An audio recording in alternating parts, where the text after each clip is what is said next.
선수의 1세트 대결을 시작합니다.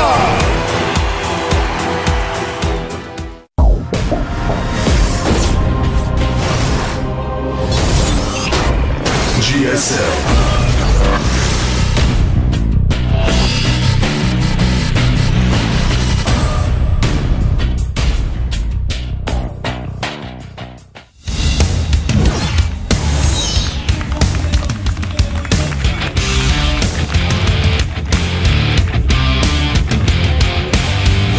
time for our third match between jjakji and Monster. We just saw Puzzle barely edge his way out against Seal in a very close series. And you know, so far, our well-known players are staying in today. Exactly, they do. And now we have the first Zerg vs Terran matchup of the day. And jjakji, a former champion, is up against Monster, who is great at causing upsets. Yes, the MC games come to mind over and over again. And of course, the MVP coach, he's pretty confident in the ability of his player to take this. The first map is going to be Metropolis. And Monster's another one of these players like Seal who's very Team League oriented, but as far as preparation goes, jjakji has the advantage. jjakji, obviously a former champion. He defeated, in fact, a Zerg player his first time through. The thing about jjakji is that he's a beast against Zerg. He's like really, really good against Zerg, and on the other hand, we have Monster who shines in his game against Protoss, but I don't really know if he's able to take it today. Against jjakji, it's not going to be easy, and I still think that we are going to see 3 games in a very exciting series. I would love to see like a good ZBT out of those two. jjakji, I don't want to say he's not in his prime right now, but he definitely doesn't look as strong as he used to. I mean, you could say he's a champion all you want, but he's in the first round of Code. He was in Code S, fell to the up and down matches, didn't get out of the up and down matches, and here he is. Yeah, his up and down match group was tough, but, I mean, he's got to prove himself today. If he doesn't, he's out, and he's going to have to requalify. The same can be said of Monster, though. And here we have them, both of them all in white. We have the Monster to the right, and jjakji. I don't know. The more I look at jjakji, He looks a little... the more I think he kind of looks like Supernova. jjakji? Yeah. Kind of. Only kind of. But, like, if I try to make it true, it's true to me, man. jjakji always looks to me like a little bit like one of those characters out of Asterix and Obelix. I can see that. Alright, it's time. jjakji against Monster. It's GSL Code A, brought to you by Monsieur J. GOMTV, of course. I am Wolf. With me as Calder. Introduce our players. Well, to the left side of the map, we have our Terran player, and he's starting in the red. Starting for Sosa, it is NS 호소짝지. What is the English word in Asterix and Obelix for Hinkelstein? I don't know. You have no idea, but you know what I'm talking about. Those things that Obelix carries around, those stones. Yeah, I don't remember though. Okay. I'm sorry. Well, maybe one of our viewers can enlighten us. You can tweet the answer at Calder or at ProxyWolf. I'd really like to know, because jjakji always reminds me of him. Yeah, our player over here on the right side from the team MVP, our Zerg player's ID is... MVP Monster. Check under your bed, man. He doesn't mess around. He looks... I don't want to say bored. jjakji looks slightly amused in the chat. Yeah. By the way, could you try to pronounce our sponsor again? It's in Korean, it's Monsieur. It is? Monsieur J. Ah, those Koreans. It's Shi. Like it's... Anyway, I don't want to get into it, but... How do you pronounce it in French, actually? I don't know. Monsieur. Monsieur? Like that? Okay. Well, We have like Monsignore. Italia. I don't know, man. You know Italian? No, I know no I bet Italian. you know Italy. They are the guys that we are going to bash on Thursday in the European Championship. Oh my god, they will get a handful. I really pity those guys. It's finally time. It's time to revenge. Revenge for the World Cup 2006. Yeah, when they cheated their way into...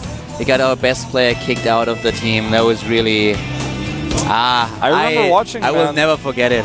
I remember watching. I was, I think that was That was like 4th of July weekend or something like that. I was with my family. I have to but- warn you now, though.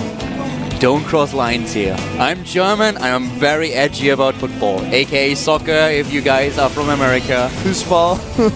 football. I would have loved to play against England, but on the other hand, I want a little bit of a challenge. I actually was really sad for England, though. I mean, this is really like how. I cried for England when I saw that it was going into the penalty shooting thingy. It was like, oh my god, will they ever be able to win one? I actually haven't been following the Europe Cup as much as I should be. I rooted for them. I rooted for England. I'm German, but I have to say I rooted for England, and I could not believe it. They lost another one. Well, I can tell you my favorite football team, man, as far as countries go. South Korea. You're just a suck-up. Unbelievable. Unbelievable, Wolf. But the South Koreans played really, really well in 2002. There was some debate in the 2006 game about whether or not the goal that was given should have been given based on the position that the goalkeeper caught the ball. The replay reviewed, it was like, oh, okay, he wasn't over the line, but you can't go back on the call. That's like the topic of some debate, but anyway, let's back to soccer. The command center has been correctly positioned now. We had a lot of time to talk about all these things because what we see out of those two players are usual builds, standard builds. Listen, man, the only thing, actually, something crazy has happened in this game is that he didn't go Reactor Hellions right away. He made 2 barracks first. That's a little bit weird. It gives him options. It just gives him options, but on the other hand, yeah. It delays everything that he does. But I have to say, the one thing that I really like is he's that actually going to pressure here with these Marines. Yeah, I was about to mention it. This is the one thing that I really love, because what you see nowadays is that Terran players start to think, how can I actually approach the changes to the game? How can I actually make sure that my opponent is not able to spread creep like crazy? You only rely on queens. The Hellions are just not the answer anymore. Bio pressure is so much better now. Yeah, and he went all the way to the base and just went home. He didn't even want to risk it. He saw the 3rd base was not there. He went up to the front and he didn't chance it. It almost seems as if he wanted to catch slow Zerglings on the map. But look at the play that we see from Monster. Monster's doing something that we don't see this often anymore. Early speed and 2 bases. A lot of Zerg players these days will try to go for early 3 bases, will rely on queens, no tech, and just stay on tier 1 for a long time. And if you play something like this, bio pressure is the answer. You can do so much damage, and that's exactly what he does here. Is he going to make banelings with these Zerglings that he's hidden? I think he's going to check for bunkers maybe, and then try to do it. I mean, why is he's... Well, actually sending the Zerglings back now. They will spot these Hellions. Don't forget we have a Spire on its way as well, so he's going for this 2-base Spire timing, going for the Mutalisk, and at the same time, you're perfectly right, those Zerglings, they are a threat. He's going, by the way, jjakji is very safe about how he's playing this. He's got the evacuation plan already set up. He's got his Marines on the ramp, a bunker on the high ground just in case. And his Hellions are scouting very actively right now. And he's only made 4, and that's what I really like to see, because any more than that, and what are you really going to accomplish with them? I really love how he is playing this out. No buildings on the low ground. He knows that right now he can afford everything that he wants to get with only 2 gas, so he doesn't have to get a refinery on the low ground, and therefore the safest option that he has, if there's going to be a huge attack, like a Baneling Roach attack, he can just fall back on his ramp, defend the ramp, and now he moves out with his army that he has. Stim timing is like perfectly set up, and here comes jjakji, and this timing is gonna do really well because he already has the medivacs. Yeah, and he's hidden it so well. He even kept it from the Overlord that's over the ramp. He has a Marine patrolling to make sure that Overlord doesn't move out to the place where you can see it. He's hidden this perfectly well. He's 8 mutas, and that's... I mean, yeah, he made some Banelings in total. I think he made 5 Banelings, that's it. And he's spending all of his gas on mutas right now. This is going to be so tough to hold. I'm not sure he can do it. This is gonna come down to unit control, though. If those Banelings hit, then the push is over. But if he's able to control them well, and here they are, look at this. Target's not the first one. Wow, this is so well done. And Monster moving back with the Banelings as he realizes it's not gonna happen. Look at jjakji here. Oh my god! His micro is amazing. He's changing things up here, going back to an older style. There are not enough Mutalisks. It looks like the Marauders are doing some extra damage to the Queens here, and the Mutalisks cannot outdo the healing of the Metabags. I love it. I love it. And a third base is being built by jjakji. This is not an all-in. He wants to do damage. But look at how he was able to just kill those Mutalisks to completely negate the threat of this build that Monster was using. It was pretty, I mean, that was pretty straightforward. He's now, of course, put the Queen count down to 2, which means he has, basically can't hit all of his injects. He can't be spreading creep either. And he's going to be losing one way or another with those Evolution Chambers very late now. He's getting 2 additional ones. The one he made first was killed, or he either canceled or it was killed. Either way, it's not up, and his opponent's already got +1 on the way. Yeah, the one thing that I want to point out here is that it's not like Monster suddenly has lost the game or jjakji won it. No, that's obviously not the case. But the thing is, this attack is exactly what Terran players kind of try to do now. Use more Bioforces against a Zerg player, use the timings, and he hit when the Mutalisks came out. The Mutalisks had to defend, he had to do something with them. He lost most of them. jjakji, he lost his ground army, but at the same time he forced his opponent to pull his probes off, his drones off. He killed Banelings, Zerglings, the defenses, a few of the Queens. He just put the pressure onto his opponent. He did not allow Monster to get in this super macro mode where you can just gear up on 3 bases, maybe even 4 bases, and put so much pressure on the Terran that he will crumble eventually. Yeah. One thing I will say about Monster here, too, that I really like is that he, as soon as he lost that first wave of Mutas, yeah, he's got the 2 left that didn't die, didn't make any more Mutas, went straight to Investors, got his 1-1 upgrades on the way. Pathogen Glands now starting immediately when his Infestation Pit finished. And his transition here is pretty flawless. His opponent already made turrets, he's forced that at least. You know, that's one thing he's got going for him. The drop was spotted in the north, so he unloaded it. It's kind of hanging out over there. It looks like he's going to try to attack the 4th base location. There's some creep spread there. He's going to get a little bit lucky. It looks like the Zerglings are going to be out of position when he goes here. That's, by the way, the one thing that I don't really like all that much. jjakji with his 1 medivac is a little bit late. What he needs to do is he needs to take down these tumors and the Queens. He could have done this a little bit earlier. This is one of the things that you can accomplish with earlier bio pressure. And here now we have the drop already shut down. And the big problem, as I said, is the creep spread is getting out of control. You need to have some kind of detection, and you need to try to get a hold of your opponent's Queens. You need to force the creep back. If you don't do it, then you will always be in a very, very uncomfortable position as soon as you push out of your own base. You're right, and I like with that drop because I feel like it's not only is it good for if your opponent doesn't react, you can do damage, but the most important part of that drop to me is that it tells me, okay, he still only has the 2 Mutas, because otherwise 8, 10 Mutas would have come back to defend that. Now I feel comfortable moving out with no Mutas. I can continue to drop comfortably, and that's exactly what he's doing. He's been spotted here, yeah, but he can get out with this drop because he knows, okay, no more Mutas, only the 2. And that's going to make me feel comfortable. Yeah, he tries to take down the Queen. Yeah, that's exactly what he needs to do. Wow, he misses it. In the main base, we have the drop occurring now, while jjakji is still trying to take down creep tumors. He's everywhere right now. But a run-by attempt by his opponent. Let's see how much damage this is going to do. But no, he lifts them in time, those depots. They are ready, but uh-oh. Yeah, this is problematic, though. There's so many Lings. I can't believe he's turning around. He could have actually just run into the natural and killed SCVs, but instead he got scared when he saw the army coming. Now he's actually going to get trapped regardless. Oh, this is great control by jjakji. Beautiful positioning, map awareness. He needs to continue to clean up that creep, though. And as soon as those Zerglings die, he suddenly is in a position where he can't put pressure onto his opponent anymore. So this is a very good position for jjakji to be in. He knows that the Zergling force is diminished now, so there is not a lot that can happen. The run-by potential is not all that huge anymore. That's not a big threat to him. And therefore he moves out, he splits his army, he takes down creep tumors, he forces the creep back. Everything very, very controlled and well executed. Yep. Oh, beautiful tank target there.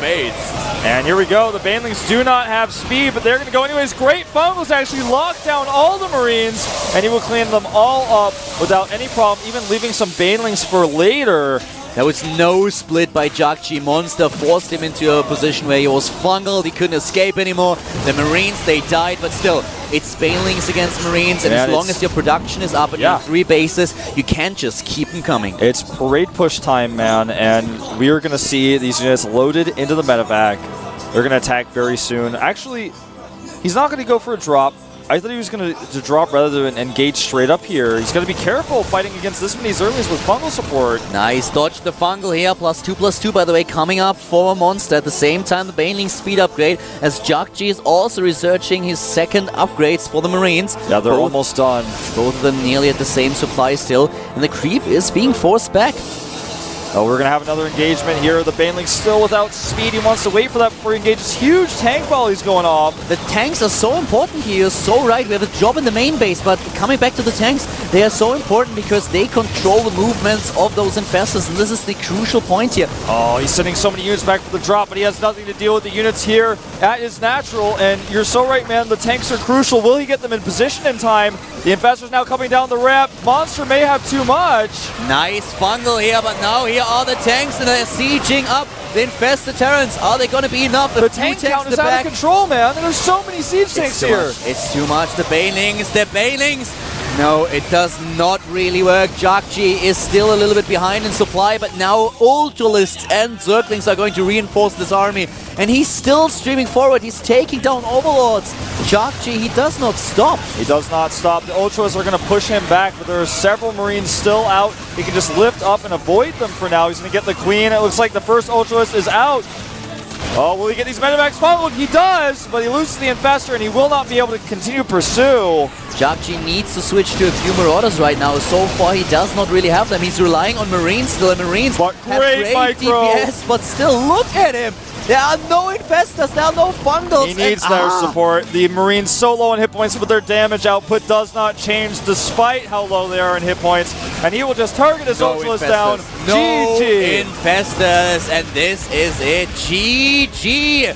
jjakji is like, yo, that a one tense game, man, but I Really love tense. this new style that Terrans are doing, where they just parade across the map. I mean, is it a new style? No, but it's an improved older style. And it is just, obviously we saw SC Foyu do it when he was on Foyu. We saw Holt do it and Marine King do it really well recently. It has become the standard.